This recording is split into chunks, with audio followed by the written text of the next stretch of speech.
Poutine, la Russie participe efficacement au règlement de la crise en Syrie.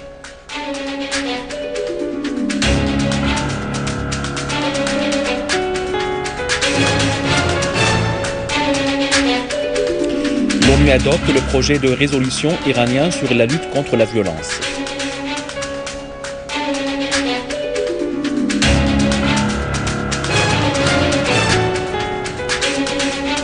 L'armée détruit des repères de terroristes à Alep, Idlib, Homs et dans la banlieue de Damas.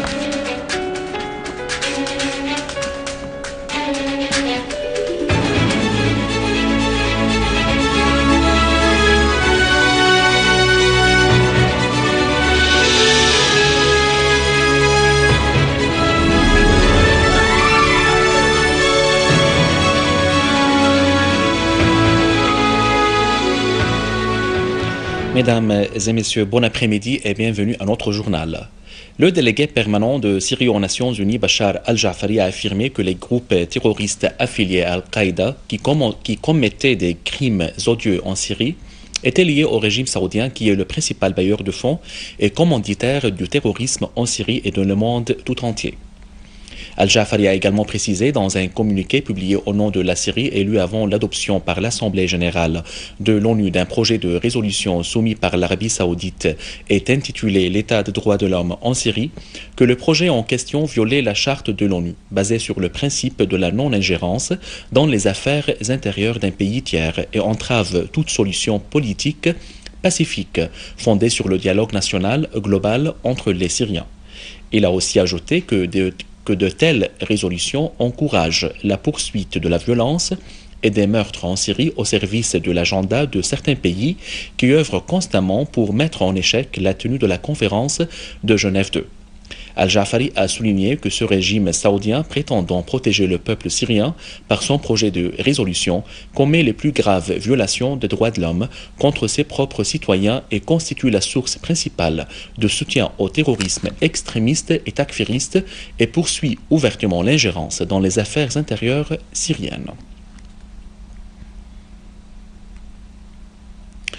Le président russe Vladimir Poutine a affirmé que Moscou avait contribué au règlement des questions compliquées relatives à la crise en Syrie et au programme nucléaire iranien.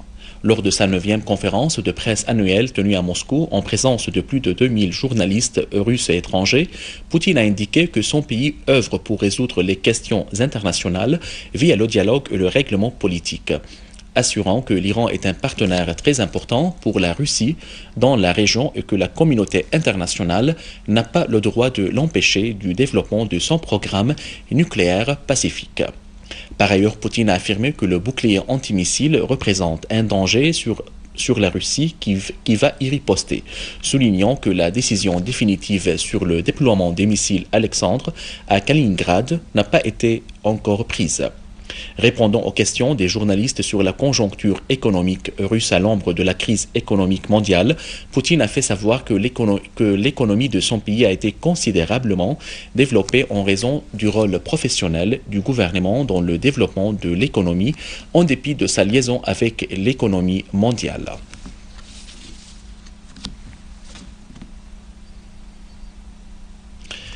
Le vice-ministre russe des Affaires étrangères, Gennady Gatilov, a déclaré qu'il n'y a pas encore de confirmation définitive de la participation de l'opposition syrienne à la conférence de Genève II, prévue le mois prochain. Gatilov a déclaré à la veille d'une réunion tripartite regroupant la Russie, les États-Unis et les Nations Unies à Genève que le gouvernement syrien a annoncé sa participation à la conférence sans condition préalable, alors qu'il n'existe aucune confirmation claire de l'opposition concernant sa participation à Genève II. Gatilov a souligné que la Russie va demander aux Américains lors de cette réunion de s'expliquer sur la volonté de l'opposition de participer à la conférence et quelles seront les personnalités qui la représenteraient. Il a estimé que le plus important dans cette conférence est l'engagement du gouvernement et de l'opposition dans les négociations. Gatilov a précisé que les États-Unis n'ont pas changé leur position sur la liste des participants à la conférence, soulignant que la Russie insiste toujours sur l'importance de la participation de l'Iran.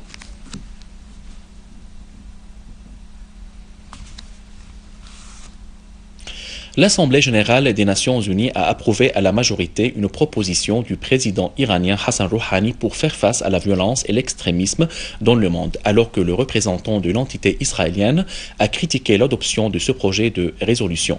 Le représentant permanent de l'Iran aux Nations unies, Mohammad Khazaei, a déclaré que l'adoption de la proposition du président Rouhani contre la violence et l'extrémisme constitue une réalisation importante de l'organisation internationale pour éradiquer ce phénomène inquiétant qui expose le monde à de grands risques. Le délégué iranien a ajouté que son pays appelle à lutter contre la montée de l'extrémisme et du terrorisme dans le monde et en particulier au Moyen-Orient. Khazaei a souligné que ce qui se passe en Syrie et dans certains pays africains constitue une vague d'extrémisme et de terrorisme qui menace la stabilité et la sécurité du monde entier et qui cause la mort de milliers d'innocents chaque année. Khazaei a souligné que des centaines de jeunes Européens combattent aux côtés des groupes terroristes en Syrie et dans d'autres pays et sont impliqués dans des actes d'assassinat et de terrorisme.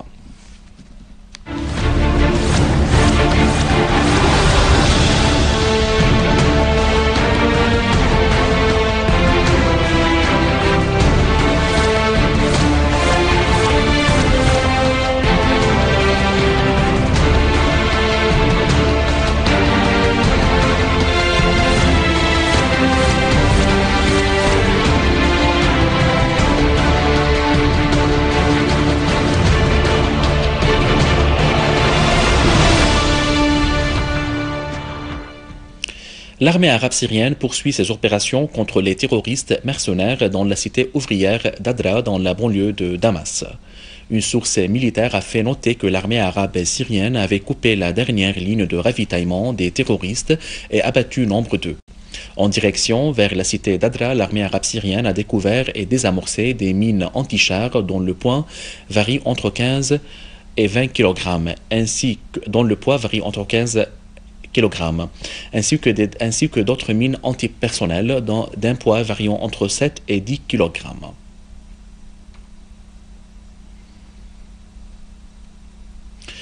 Dans la banlieue de Homs, des unités de l'armée arabe syrienne ont détruit des embarcations des terroristes à Khalij Qissin à Rastan. En outre, l'armée arabe syrienne a tué nombre de terroristes et blessé d'autres qui tentaient de s'infiltrer entre les deux villages de Rassabiya et de Khaldiya à Dar al-Kabira. À Idlib, des unités de l'armée arabe syrienne ont tué nombre de terroristes et blessé d'autres à Harsh Basliya et à la périphérie du mont d'Al-Arba'in, dans la banlieue du gouvernorat.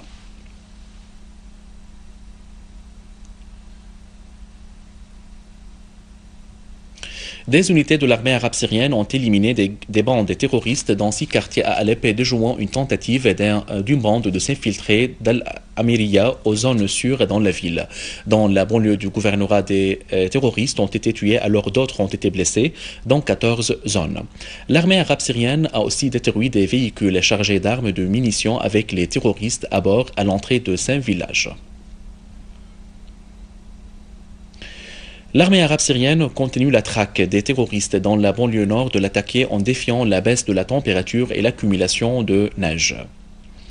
L'armée a visé les rassemblements des terroristes dans le village de Salma, leur infligeant de lourdes pertes. L'armée a aussi déjoué une tentative d'un groupe terroriste armé de s'infiltrer au village de Salma, tuant et blessant nombre de ses éléments.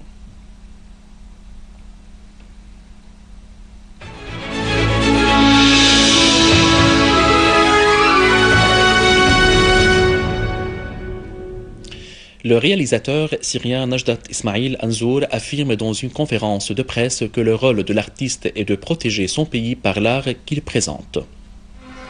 La caméra mène un combat côte à côte avec le soldat de l'armée arabe syrienne. C'est ce qu'a affirmé le cinéaste et le réalisateur syrien Najdat Ismail Anzour, qui a tenu aujourd'hui une conférence de presse à l'hôtel d'Amaroz à Damas, à la suite de la première de son récent film Le Roi du Sable en Syrie. Le film, qui a provoqué une polémique mondiale, porte sur la biographie des Saouds, particulièrement celle du fondateur du Royaume d'Arabie Saoudite, Abdelaziz Ben Abdelrahman Ben Al Saoud, et les détails de son voyage depuis la fin de son exil au Koweït jusqu'à l'élimination des Hachémites en coopération avec les Anglais. Notre rôle est de protéger la Syrie. pays des civilisations face au terrorisme. Et l'artiste syrien doit chercher à être universel en abordant des questions relatives à la société. Anzour a réaffirmé sa position rejetant le terrorisme et l'extrémisme et c'est un combat qu'il a déjà entamé il y a 10 ans avec les feuilletons de Hour al-Ain et Ma Malakat Imanukum. Anzour a expliqué qu'il a choisi la langue anglaise dans ce film puisqu'elle aide à faire parvenir le film au public dans le monde entier. À la fin de ce journal, je vous rappelle les principaux titres. Poutine, la Russie participe efficacement au règlement de la crise en Syrie.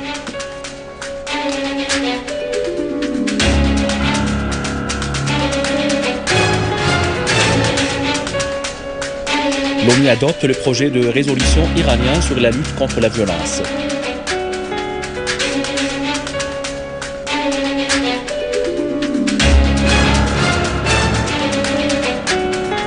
L'armée détruit des repères de terroristes à Alep, Idlib, Homs et dans la banlieue de Damas. Mesdames et messieurs, c'était notre journal d'aujourd'hui. Merci de l'avoir suivi et au revoir.